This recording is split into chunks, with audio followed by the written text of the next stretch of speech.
Hey, what happened? I don't know. Did you just I was come down home? The street. I was down the street walking my dog and they shot him.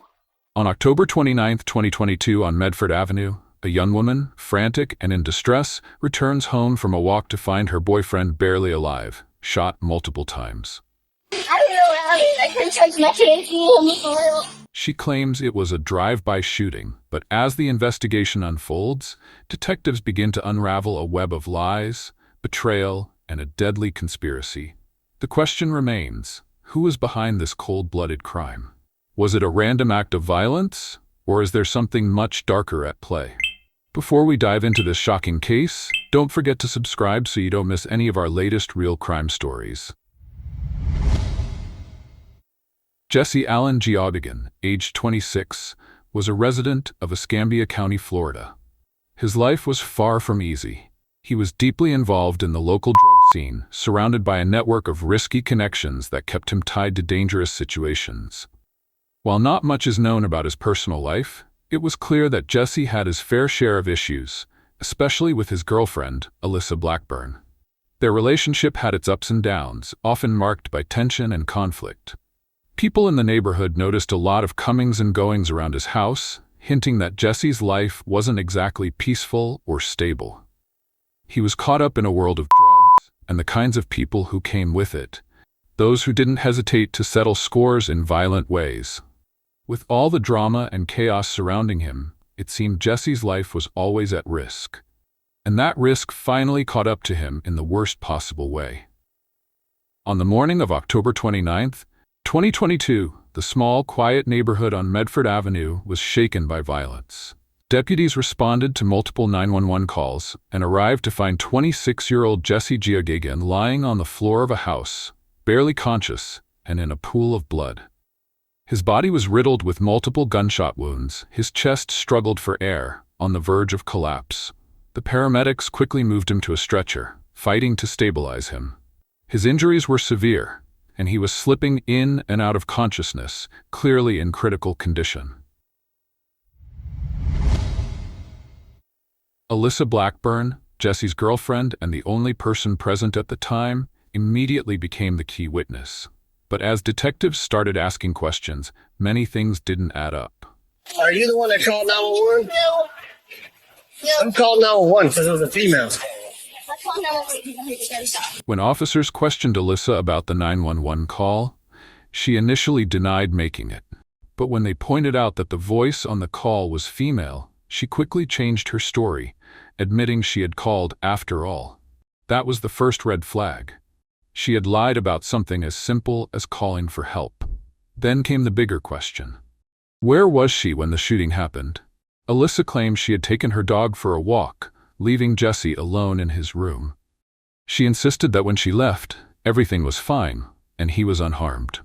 But when she returned, she found him shot and had to kick in the back door to get inside. Her story started to unravel almost immediately. Deputies noticed broken glass around the house, something she hadn't mentioned. When asked when or how it got there, she had no clear answer. If she had simply returned home and found Jesse like that, then how did the glass break? And why had she needed to force her way inside if she lived there? The details weren't adding up.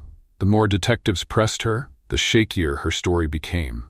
At one point, she insisted she had only been staying at Jess. Her exaggerated sobbing wasn't enough to distract the officers anymore. They started to wonder, was she just a panicked girlfriend caught in a tragic situation? Or was she hiding something far worse? Despite their suspicions, detectives knew they needed more than just gut feelings and contradictions. Without solid evidence, her role in the crime remained uncertain. They had to dig deeper to uncover the truth. To dig deeper, deputies expanded their investigation and started talking to people in the neighborhood. That's when they found a witness who claimed to have seen everything. The neighbor recalled hearing 2 gunshots around 10 a.m. She also noticed a small, beat-up black car circling the area multiple times before the shooting. Then another witness stepped forward with even more critical details. A white man and a black man had pulled up to Alyssa's house in a black Toyota Camry. Both got out and walked inside. Moments later, gunshots rang out. The white man then emerged, holding a gun, and shouted, "I told you not to play with me." Even more concerning, the witness recognized the car. It wasn't just a random vehicle passing through. It had been seen at the house before, often connected to the white man. This suggested that Jesse knew his attackers. And if Jesse knew them, Alyssa probably did too. With this information, deputies had something solid. This was no random drive-by. Jesse was familiar with the shooters, and considering how often the car had been seen at the house, Alyssa had to know them as well. If she was pretending otherwise, she was covering for someone. Police now had two prime suspects. Who were these men? And why had they gone straight inside to kill Jesse? Their identities were still unknown, but one thing was certain: Alyssa was lying. Determined to get the truth, detectives pushed her. They asked if anyone else lived in the house. Alyssa hesitated, then finally cracked. She admitted there was another man who sometimes slept on the couch. She claimed she didn't know much about him, just that Jesse had let him stay there. This was a breakthrough. If this unknown roommate had been present during the shooting, he could be a key witness, or even a suspect. But when detectives pressed for more, Alyssa shut down. She stuck to her lies, denied knowing anything, and became more dramatic, crying and deflecting. Hoping to calm her down, officers allowed her parents onto the scene. It was clear she wasn't going to give them real answers on her own. An hour later, Alyssa and her mother were taken to the police station. Detectives believed that under the pressure of a formal interrogation, the truth would finally come out. So far, officers had two unidentified suspects who had fled the scene in a black Toyota Camry. They also now knew multiple people had been staying in the house, meaning more potential witnesses or suspects. But the only person they could question immediately was Alyssa. And she was proving to be unreliable. With Jesse still fighting for his life in the hospital, Alyssa sat in the interrogation room next to her mother, looking exhausted. But something about her demeanor felt off. She wasn't just upset, she was calculated. She acknowledged the cameras were recording them, and warned her mother that they were being watched. This clearly wasn't her first time in an interrogation room. Detectives then entered the room and started the interrogation. They focus on Alyssa's relationship with Jesse and her possible role in the shooting. At first, Alyssa clung to her story. She and Jesse had only lived in the house for 2 or 3 days. But detectives weren't buying it. They casually mentioned getting a search warrant, implying that whatever was inside the house would soon be uncovered. That pressure worked. After hours of repeating the same version of events, Alyssa finally let something slip. She admitted to having a history with drug-related activities and described the house as a ghetto trap.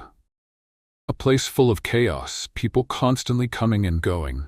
She claimed she had tried to clean it up, but it was clear the environment was dangerous. Then, she admitted something even more important. 2 other men had been staying in the house. She claimed not to know their names, but she gave descriptions, their tattoos, their general appearance. This was a breakthrough. If investigators could track down these 2 men, they wouldn't have to rely solely on Alyssa's shaky version of events. And that was exactly what they needed. Just as detectives were piecing this information together, a devastating call came in from the hospital. Jesse didn't make it. As they broke the news to Alyssa, her reaction was instant: shock, tears, disbelief. She broke down, swearing she had tried to save Jesse, that she was the only one who ever cared about him.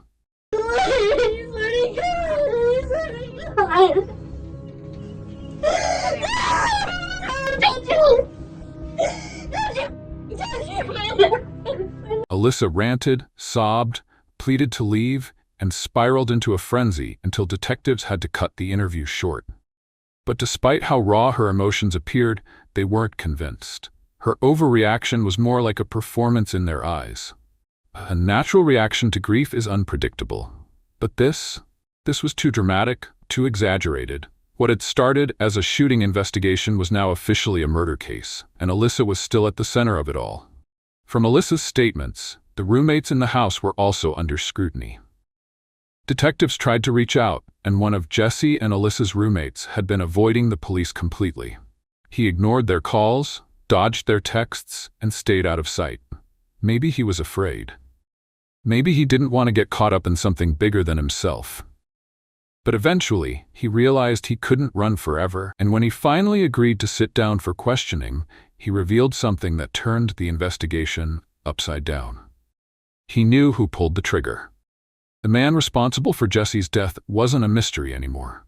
It was 29-year-old Jacob Coville. On that morning, Jacob showed up with his 2 kids in a black Toyota Camry. He got out and immediately started an argument with Jesse. The reason, surprisingly, was none other than Alyssa. Jacob was in love with her, or at least thought he was. Whether she felt the same way was unclear. What was clear was that the moment she stepped outside and mentioned Jesse was inside, Jacob didn't hesitate. He and another man, a black male the roommate didn't recognize, stormed into the house. As the intruders searched each room, the roommate stayed silent, playing dumb out of fear. He pretended not to know what was happening, not to see what they were looking for. Then he heard gunshots. By the time he looked down the hallway, Jesse was already bleeding from his stomach and chest. Jacob stood over him, gun still raised. Even as Jesse lay helpless on the ground, he fired a few more rounds into him.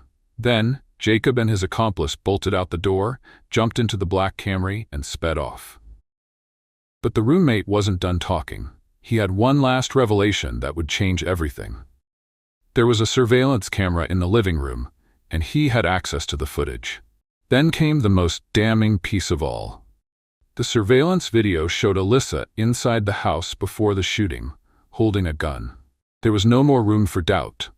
Alyssa had lied about being outside walking her dog. She was actually in the house and played a direct role in Jesse's murder.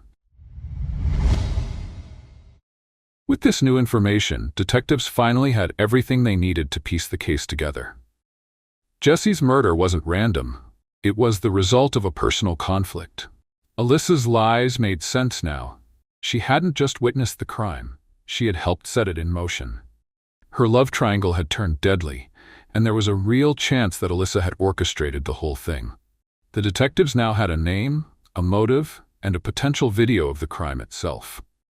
The evidence was finally lining up, but then the case took another dramatic turn. The roommate, after looking through a photo lineup of known offenders, successfully identified Jacob's accomplice. The man was Lawrence Bonner Jr., a 44-year-old man with a criminal past. With that, Escambia County authorities launched a statewide manhunt. They put out alerts to every police station, warning officers to be on the lookout for the 2 fugitives who had fled the scene of the crime.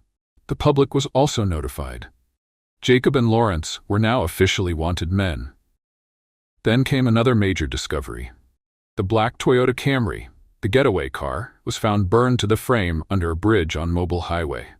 It was a clear attempt to destroy evidence. By the time officers arrived at the scene, there was hardly anything left. The fire had reduced the car to a shell, making it nearly impossible to recover useful evidence. But detectives refused to give up. They tracked down another roommate Alyssa had previously mentioned, and what he revealed sent a chill through the room. He confirmed that Alyssa had told Jacob and Lawrence exactly where Jesse was hiding. Once inside, the 2 men had moved silently through the house, hunting him down. It didn't take long for them to find him and carry out the sinister act. The roommate also revealed that the black Toyota Camry belonged to Jacob. As detectives wrapped up their interview with the roommate, a major development came in. Lawrence Bonner Jr. had been arrested. Deputies had surrounded his residence and taken him into custody. Now, he was sitting in an interrogation room, just across the hall from where detectives had been questioning Alyssa and the others. Detectives wasted no time. They confronted him with video evidence immediately, making it clear he had one chance to cooperate. Even though he hadn't pulled the trigger, that didn't matter. He was there. He participated. And unless he wanted to take the full fall alongside the shooter, he needed to start talking. At first, Lawrence hesitated, but when faced with the hard truth, he broke. He admitted that he had taken a ride with Jacob that morning. The 2 of them had driven to Jesse's house in Jacob's black Toyota Camry, and when they arrived, Alyssa was there. She was the one who pointed them toward Jesse. Then, as if washing her hands of it, she walked away with her dog, leaving Jacob and him to finish the job. And then came the most damning detail of all. The gun that took Jesse's life was actually his. The detectives had the confirmation they needed. Alyssa had been there the entire time. She wasn't an innocent bystander.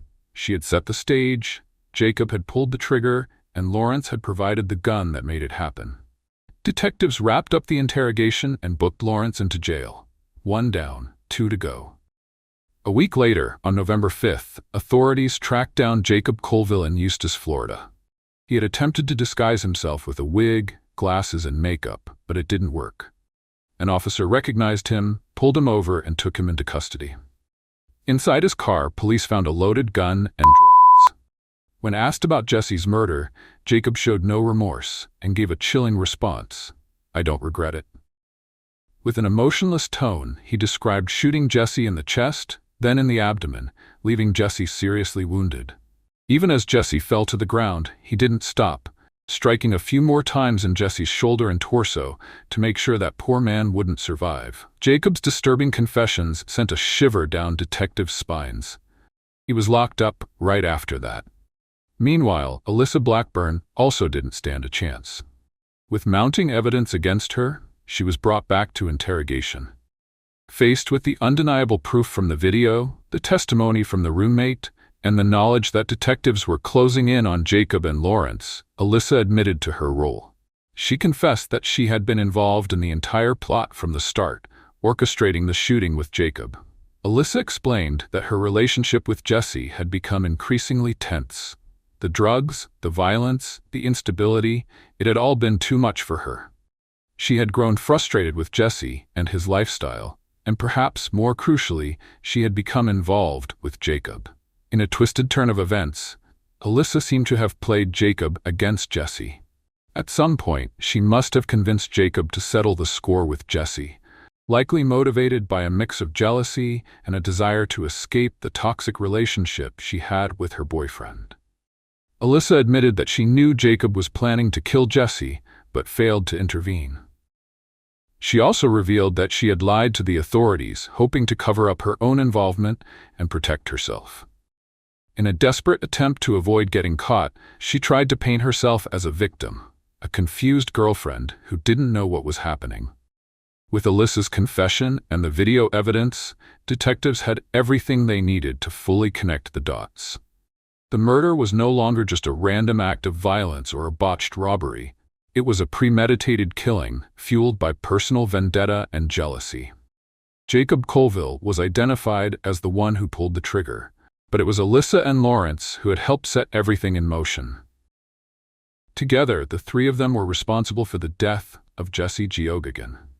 The investigation had revealed a tragic love triangle, full of lies, betrayal, and violence. Jesse, trapped in a dangerous world of drugs and toxic relationships, was caught in the crossfire of his girlfriend and her lover's violent feud. Alyssa's attempt to cover up the truth had only delayed justice, but in the end, the truth came out, and the full extent of the crime was revealed. After a thorough investigation, the three key suspects were brought to justice. The authorities worked tirelessly to piece together the evidence, from witness testimonies to video footage, ultimately proving that Alyssa Blackburn, Jacob Colville, and Lawrence Bonner were all involved in the murder. Jacob Colville, the man who actually pulled the trigger, was arrested and charged with first-degree premeditated murder. He was sentenced to life in prison for his role in Jesse's death. Jacob's violent history, along with his clear motive driven by jealousy and possessiveness over Alyssa, led to the harshest possible sentence. Despite his attempt to evade capture by disguising himself, he was apprehended and his fate was sealed in court. Lawrence Bonner, who had supplied the gun and acted as an accomplice to Jacob, was also arrested and charged as an accessory to first-degree murder. Although he didn't pull the trigger, his involvement in the planning and execution of the crime made him just as responsible. Lawrence, too, faced serious consequences for his role in the murder, and like Jacob, he was sentenced to life in prison without the possibility of parole. Alyssa Blackburn was charged as an accomplice and principal to first-degree murder. Her role in orchestrating the crime, covering up the truth, and lying to authorities only added to the gravity of her actions. Despite initially attempting to portray herself as an innocent victim, Alyssa's involvement in the murder was undeniable. She was sentenced to life in prison, with the possibility of parole depending on future developments. But the weight of her betrayal and manipulation was clear. The tragic death of Jesse Geoghagan marked the end of a dangerous love triangle and a web of lies that ultimately destroyed 3 lives, leaving a lasting impact on everyone involved. If you found this case shocking as we did, don't forget to subscribe to our channel for more true crime stories, investigations, and updates. Hit the bell icon so you never miss a new video. Thanks for watching, and we'll see you next time.